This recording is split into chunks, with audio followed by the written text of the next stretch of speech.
সারা জীবন দোয়া করলেন, মুনাজাত করলেন, মুনাজাতের সঠিক নিয়মটি জানলেন না।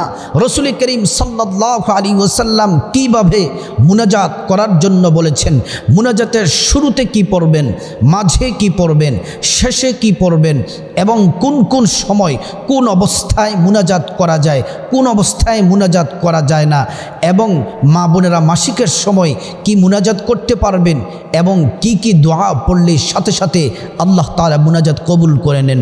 মুনাজাত নিয়ে সম্পূর্ণ আলোচনাটি যদি আমার মা বোনেরা মুসলিম ভাইরা যদি শুনেন, মুনাজাত আপনি সহজেই করতে পারবেন।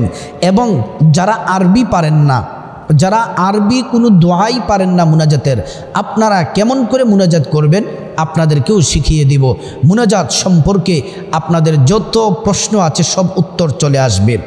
প্রিয় দিনদার ইমানদার মুসলিম ভাই ও বোন, মুনাজাত হলো আল্লাহর কাছে চাওয়ার একটি মাধ্যম। আল্লাহ তাআলার কাছে একগ্রতার সাথে, আল্লাহ তাআলার কাছে পূর্ণ তাওয়াক্কুলের সাথে, পূর্ণ ভরসা করে আল্লাহর কোনো বান্দা হাত তুলে মালিক আল্লাহকে যদি কেউ ডাক দেয়, আল্লাহ তাআলা তার হাতকে খালি ফিরিয়ে দিতে আল্লাহ পাক লজ্জা পান। সুবহানাল্লাহি ওয়া বিহামদিহি। আল্লাহ তাআলার খাজানাতে কোনো কিছুর অভাব নাই। আল্লাহ রাব্বুল আলামিনের খাজানাতে কোনো কিছুর অভাব নাই। আল্লাহ রাব্বুল আলামিন বলেন, ওয়ালিল্লাহি খাজাইনুস সামাওয়াতি ওয়াল আরদ। আসমান জমিনের ধনভাণ্ডারের মালিক আমার আল্লাহ। আমার প্রিয় ভাই ও বোন, আপনি যা কিছু আল্লাহর কাছে চাইবেন আল্লাহ সব দিবেন। আল্লাহর ধনভাণ্ডারে কোনো কিছুর অভাব নেই। প্রতিটি মানুষ পৃথিবীর শুরু থেকে সর্বশেষ পর্যন্ত যত মানুষ দুনিয়াতে এসেছে এবং আসবে, আল্লাহ রাব্বুল আলামিন যদি একটি ময়দানের মধ্যে সব মানুষদেরকে যদি উপস্থিত করান আর এক একজনকে ডেকে ডেকে তার চাওয়া পাওয়া স্বপ্ন, তার সকল চাওয়া হাজত যদি আল্লাহ পূরণ করে দেন, এমন করে সমস্ত মানুষগুলার স্বপ্নগুলা যদি বাস্তবায়ন করে দেন, প্রয়োজনগুলা যদি পূরণ করে দেন, আল্লাহ রাব্বুল আলামিনের খাজানা থেকে কিঞ্চিত পরিমাণ কমবে না। সুবহানাল্লাহি ওয়া বিহামদিহি। প্রিয় দিনদার ইমানদার মুসলিম ভাই ও বোন, এজন্য আল্লাহর কাছে চাওয়ার মতো চাইতে হবে। আল্লাহ রাব্বুল আলামিন বলেন, বান্দা তোমরা যদি আমি আল্লাহর কাছে না চাও, আমি আল্লাহ রাগ করি। মাল্লাম ইয়াসআলিল্লাহ ইয়াগদাব আলাইহি। আল্লাহ তাআলা বান্দা যদি আল্লাহর কাছে না চায়, আল্লাহ রাব্বুল আলামিন রাগ করেন, গোসা করেন। আর আমরা যদি মানুষের কাছে একবার দুইবার তিনবার চাই, মানুষ রাগ করে। আর আল্লাহর কাছে না চাইলে আল্লাহ রাব্বুল আলামিন রাগ করেন। আর যারা দাড়ি পাকা চুল পাকা মুরব্বী বাবারা আছেন, হাদিস আল্লাহর রাসূল বলছেন, যাদের দাড়িগুলা চুলগুলা সাদা, তারা যদি আল্লাহর কাছে হাত তুলে, রব্বুল আলামিন তাদের হাতগুলা খালি ফিরিয়ে দেন না। তাদের হাত খালি ফিরিয়ে দিতে আল্লাহ রাব্বুল আলামিন লজ্জা পান। আল্লাহু আকবার। হাদিস আল্লাহর রাসূল বলেন, আদ-দুআ মুখুল ইবাদ। দোয়া হলো ইবাদতের মূল, ইবাদতের মগজ হলো দোয়া। আল্লাহর রাসূল সাল্লাল্লাহু আলাইহি ওয়াসাল্লাম বলছেন, তোমরা বেশি বেশি করে দোয়া করো, আল্লাহর কাছে যাও। 5 ওয়াক্ত ফরজ নামাজের পরে দোয়া কবুল হয়। আমার মা বোনেরা মুসলিম ভাইরা, ওই সময় হাত তুলে আল্লাহর কাছে দোয়া করলে দোয়া কবুল হয়ে যায়। আজান এবং একামতের মধ্যবর্তী সময় আল্লাহর কাছে হাত তুলে চাইলেই আল্লাহ রাব্বুল আলামিন দিয়ে দেন, দোয়া কবুল হয়ে যায়। আসরের পর থেকে মাগরিব পর্যন্ত সময়টি দোয়া কবুলের সময়। আল্লাহর কাছে ওই সময় যা চায় বান্দা আল্লাহ তাই তারে দেন, দোয়া কবুল করে নেন। জুমার দিন দোয়া কবুল করেন, তাহাজ্জুদের সময় দোয়া কবুল করেন। উদউনি আস্তাজিব লাকুম। আল্লাহ পাক বললেন, দোয়ার কোনো নির্দিষ্ট সময় নাই। যখনই তোমরা আল্লাহর কাছে চাইবা আল্লাহ তাআলা তোমাদেরকে তখনই দিয়ে দিবেন। আল্লাহ রাব্বুল আলামিন কোরআনুল কারীমে বলেন, وَإِذَا سَأَلَكَ عِبَادِي عَنِّي فَإِنِّي قريب أجيب دعوة الداعي إذا دعان হাবিব মুহাম্মদ সাল্লাল্লাহু আলাইহি ওয়াসাল্লাম আপনার উম্মতগণ যদি জিজ্ঞেস করে আমি আল্লাহ কোথায়, আপনি বলে দিবেন আমি আল্লাহ অতি নিকটেই আছি। আমি আল্লাহর কাছে তারা যা চাইবে আমি আল্লাহ রাব্বুল আলামিন তাদেরকে তাই দিয়ে দেব। এজন্য যে কোনো সময় দোয়া করতে পারেন, হাত তুলে দোয়া করবেন, কখনো সিজদায় গিয়ে দোয়া করবেন। প্রিয় দিনদার ইমানদার মুসলিম ভাই ও বোন, সুন্নাত তরিকা দোয়ার নিয়ম হলো যখন আপনি নামাজ পড়বেন, নামাজ শেষ করার পরে দোয়া করবেন। এখন অবসর আছেন, 2 রাকাত নফল নামাজ পড়ুন, নামাজ শেষ করে আল্লাহর কাছে হাত তুলে দোয়া করুন। আপনি এখন অবসর আছেন, তাসবিহ পড়ুন সুবহানাল্লাহ 100 বার, তারপরে দোয়া করুন। জিকির করতেছেন, তারপরে দোয়া করুন। দোয়া আপনি যখন করবেন তখন হাত তুলবেন এভাবে, বুক বরাবর হাতগুলা সোজা করে একটু হালকা ফাঁকা রাখবেন, এমন করে হাত তুলে আল্লাহর কাছে চাইবেন। আর মুনাজাতের আগে আপনাদেরকে বলি, দোয়া মুনাজাত কিন্তু পবিত্র অবস্থায়ও করা যায়, আবার অজু সহ করা যায়, অজু ছাড়াও করা যায়, পবিত্র অবস্থাও করা যায়, আপনি অজু ছাড়াও আপনি করতে পারবেন। কিন্তু পবিত্র অবস্থায় অজু করলে আল্লাহ পাক বেশি পছন্দ করেন। আল্লাহ রাব্বুল আলামিন কোরআনুল কারীমে আল্লাহ তাআলা বলেন, আমি 2 শ্রেণীর মানুষদেরকে ভালোবাসি। 1 নাম্বার হলো যারা পবিত্র থাকে, 2 নাম্বার হলো যারা তওবা করে। আপনি তাসবিহ পড়তেছেন, এখন অবসর আছেন, একটু অজু করে নিন উত্তমভাবে। অজু করলে কিন্তু লস নাই, অজু করলে লাভ আছে। আপনি যদি আল্লাহকে রাজি খুশি করার জন্য অজু করেন, অজু করলে আল্লাহর পক্ষ থেকে 2টি পুরস্কার পাবেন। 1 নাম্বার পুরস্কার হলো আপনি যখন অজু করবেন, অজুর পানির সাথে আপনার জীবনের গুনাহগুলা ঝরে ঝরে পড়ে যাবে। 2 নাম্বার পুরস্কার হলো আপনি যখন অজু করবেন, উম্মতি মুহাম্মদী যারা রাসূল করিম সাল্লাল্লাহু আলাইহি ওয়াসাল্লামের নিয়ম পদ্ধতিতে যারা অজু করে, নবীজি যেমন করে শিখিয়েছেন তেমন করে যারা অজু করে, হাসরের ময়দানে আল্লাহ রাব্বুল আলামিন তাদের অঙ্গ প্রত্যঙ্গগুলোর মধ্যে নূর দিয়ে দিবেন, নূরে চমকাতে থাকবে। প্যারা নবীজি সাল্লাল্লাহু আলাইহি ওয়াসাল্লাম হাসরের ময়দানে দেখেই চিনে ফেলবেন, উম্মতগুলাকে আল্লাহ রাব্বুল আলামিনের কাছে নিয়ে যাবেন, সুপারিশ করে আল্লাহর জান্নাতে পৌঁছে দিবেন। সুবহানাল্লাহ। প্রিয় দিনদার ইমানদার মুসলিম ভাই ও বোন, ওযু শেষ হয়ে গেলে অবশ্যই একবার কালিমা শাহাদাত পড়বেন। আশহাদু আল্লা ইলাহা ইল্লাল্লাহু ওয়াহদাহু লা শারীকা লাহু ওয়া আশহাদু আন্না মুহাম্মাদান আবদুহু ওয়া রাসূলুহু। কালিমা শাহাদাত পড়লে কি হবে? ওযু শেষ করার পরে যখনই ওযু করবেন, ওযু শেষ করার পরে কালিমা শাহাদাত পড়বেন। কালিমা শাহাদাত পড়লে আল্লাহ রাব্বুল আলামিন জান্নাতের গেটের ফেরেশতাদেরকে ডেকে ডেকে বলেন, জান্নাতের গেটের ফেরেশতারা সব দরজাগুলা খুলে দাও, সব গেটগুলা খুলে দাও। আমার বান্দারা যে দরজা দিয়ে মনে চায় ওই দরজা দিয়ে আমার জান্নাতে প্রবেশ করবে আর জান্নাতের নাজ নিয়ামত ভোগ করবে। সুবহানাল্লাহ। প্রিয় দিনদার ইমানদার মুসলিম ভাই ও বোন, ওযু যখন শেষ হয়ে যাবে তারপরে আপনি তাসবিহ তাহলিল দুরুদ জিকির আজকার করার পরে যখন আল্লাহর কাছে যায় নামাজ বিছায়া আল্লাহর কাছে এমন করে হাত তুলে দিবেন। আর মুনাজাত করার আগে অবশ্যই 2টি আমল করবেন। 1 নাম্বার আমল হলো ইস্তিগফার পড়বেন। মুনাজাতের আগে ইস্তিগফার কতবার পড়বেন?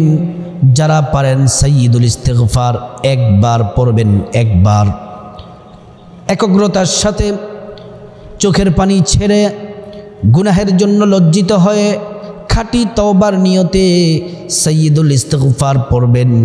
আল্লাহুম্মা আনতা রাব্বি লা ইলাহা ইল্লা আনতা খালাকতানি وأنا عبدك وأنا على عهدك ووعدك ما استطعت أعوذ بك من شر ما صنعت أبوء لك بنعمتك علي وأبوء لك بذنبي فاغفر لي فإنه لا يغفر الذنوب إلا أنت যারা সাইয়্যিদুল ইস্তিগফার পড়েন সাইয়্যিদুল ইস্তিগফারটি পড়বেন অথবা ছোট্ট ইস্তিগফারটি পড়বেন আস্তাগফিরুল্লাহ আস্তাগফিরুল্লাহ আস্তাগফিরুল্লাহ কতবার পড়বেন যদি সম্ভব হয় 100 বার পড়ার চেষ্টা করবেন ছোট্ট ইস্তিগফারটি আস্তাগফিরুল্লাহ আস্তাগফিরুল্লাহ তারপরে দুরূদ শরীফ পড়বেন দুরুদে ইব্রাহিম নামাজের যে দুরুদ আছে দুরুদ পড়বেন আল্লাহুম্মা সাল্লি আলা মুহাম্মাদিন ওয়া আলা আলি মুহাম্মাদ কামা সাল্লাইতা আলা ইব্রাহিম ওয়া আলা আলি ইব্রাহিম ইন্নাকা হামিদুম মাজিদ اللهم بارك على محمد وعلى آل محمد كما باركت على إبراهيم وعلى آل إبراهيم إنك حميد مجيد درود إبراهيم পড়বেন একবার অথবা ছোট্ট দুরূদটি সাল্লাল্লাহু আলাইহি ওয়াসাল্লাম পড়বেন 10 বার তারপরে এমন করে আল্লাহুম্মা আমিন বলে হাত তুলবেন মুনাজাত ধরবেন মুনাজাতের শুরুতে রাসূল করিম সাল্লাল্লাহু আলাইহি ওয়াসাল্লাম বলছেন তোমরা মুনাজাতের শুরুতে এমন একটি দোয়া পড়ো যেই দোয়ার মধ্যে আল্লাহর হামদ প্রশংসা আছে এবং আমি নবীর প্রতি দুরূদ আছে তো কিভাবে মুনাজাত শুরু করবেন এইভাবে ভালো করে শুনুন আলহামদুলিল্লাহ প্রথম তো আল্লাহুম্মা আমিন বললাম হাত তুলবেন তারপরে বলবেন আলহামদুলিল্লাহি রাব্বিল আলামিন ওয়াল আকিবাতু লিল মুত্তাকিন ওয়াসসালাতু ওয়াসসালামু আলা আশরাফিল আমবিয়াই ওয়াল মুরসালিন ওয়া আলা আলিহি ওয়া আসহাবিহি আজমাইন এটা পড়বেন এটা হচ্ছে মুনাজাতের শুরুর দোয়া আবারও আপনাদেরকে বলে দিচ্ছি প্রথমে আল্লাহুম্মা আমিন তারপরে পড়বেন আলহামদুলিল্লাহি রাব্বিল আলামিন ওয়াল আকিবাতু লিল মুত্তাকিন والصلاة والسلام على أشرف الأنبياء والمرسلين وعلى آله وأصحابه أجمعين তারপরে চোখের পানি ছেড়ে দিবেন কান্না করবেন আর এমন একটি দোয়া পড়বেন যে দোয়া পড়লে আল্লাহ রাব্বুল আলামিন জীবনের সব অন্যায় অপরাধ গুনাহগুলো আল্লাহ পাক মাফ করে দিবেন হযরত আদম আলাইহিস সালাম কান্না করছেন আল্লাহ ক্ষমা করে দেন 350 বছর কান্না করলেন যে মাত্র তিনি এই দোয়াটি পড়লেন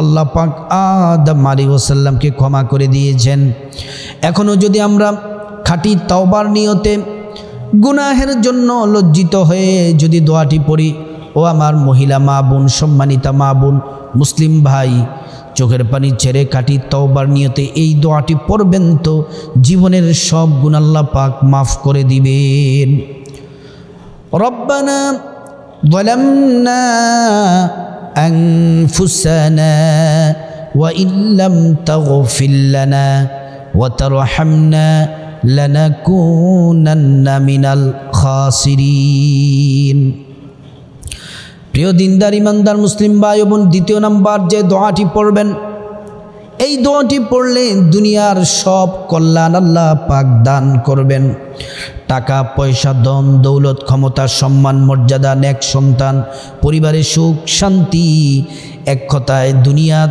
যত কল্যাণ আছে দুনিয়ার সব কল্যাণ আল্লাহ রাব্বুল আলামিন দান করবেন পরকালে যত কল্যাণ আছে আল্লাহ দান করবেন আল্লাহ তাআলা পরকালে ক্ষমা করে দিবেন জান্নাত দিবেন শুধু তাই নয় প্রিয় ভাই বোন এবং জাহান্নাম থেকে রব্বুল আলামিন আপনাদেরকে নিরাপদে রাখবেন দোয়াটি পড়ুন, রব্বানা আতিনা ফিদ দুনিয়া হাসানাতাও ওয়া ফিল আখিরাতি হাসানাতাও ওয়া কিনা আযাবান নার। তারপরে ছোট্ট এমন একটি দোয়া পড়বেন, যে দোয়াটি চোখের পানি ছেড়ে পড়লে সাথে সাথে মা বাবার কবরে আযাব মাফ হয়ে যায়। শুধু তাই নয়, পৃথিবীতে যত পাহাড় আছে সব পাহাড় পরিমাণ একত্রিত করলে পাহাড় পরিমাণ নেকি আল্লাহ পাক আপনার মা বাবার কবরে আল্লাহ পৌঁছে দিবেন।